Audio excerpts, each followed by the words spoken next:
had gone down one day with 2 other girls to the bank of the river's Give, when suddenly I heard a kind of rustling sound. I turned my head toward the field by the side of the river, but the trees seemed quite still, and the noise was not evidently from there. Then I looked up and caught sight of the cave, where I saw a lady wearing a lovely white dress with a bright belt. On top of each of her feet was pale yellow rose and same color as her rosary beads. At this I rubbed my eyes, thinking I was seeing things, and I put my hands into the fold of my dress where my rosary was. I wanted to make the sign of the cross, but for the life of me I couldn't manage, and my hand just fell down. Then the lady made the sign of the cross herself. At the second attempt I managed to do the same, though my hands were trembling. Then I began to say the rosary, while the lady let her beads slip through her fingers without moving her lips. When I stopped saying the Hail Mary, she immediately vanished.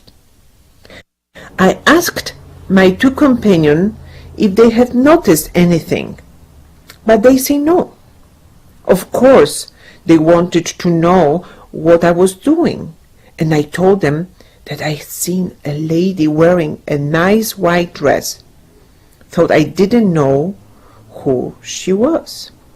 I told them not to say anything about it, and they say I was silly to have anything to do with it.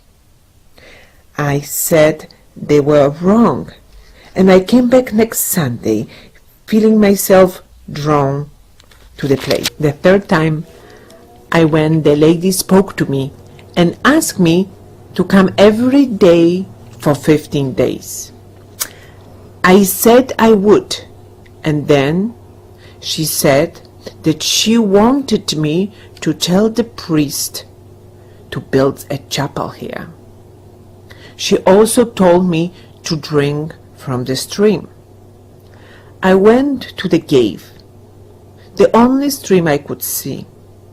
Then she made me realize she was not speaking of the cave, and she indicated a little trickle of water close by. When I got it, I could only find a few drops, mostly mud. I cupped my hands to catch some liquid without success, and then I started to scrape the ground.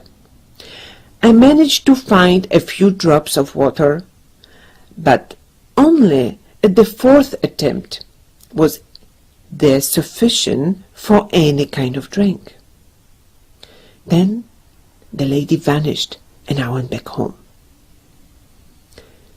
I went back each day for 15 days, and each time, except one Monday and the one Friday, the lady appeared and told me to look for a stream and wash in it, and to see that the priest built a chapel here. I must also pray, she said, for the conversion of the sinners. I asked her many times what she meant by that, but she only smiled.